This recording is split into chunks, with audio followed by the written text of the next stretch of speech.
Welcome. In front of me is a OnePlus Pad 2, and today I'll show you how you can hard reset this device through settings.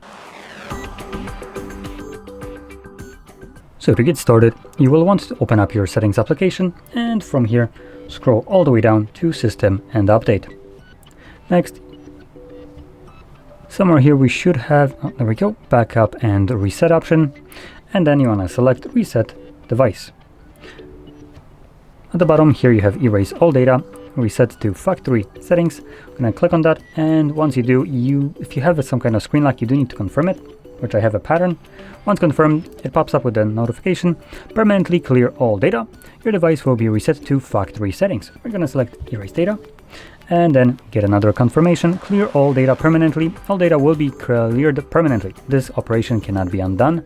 So we're going to select Clear. And now it's going to go through a fully automatic factory reset, which will take probably like a minute, 2 minutes. So anyway, I'm just gonna let it run and come back once it's finished.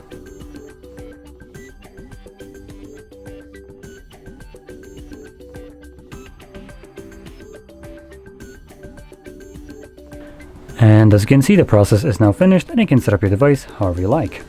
So if you found this very helpful, don't forget to hit like, subscribe, and thanks for watching.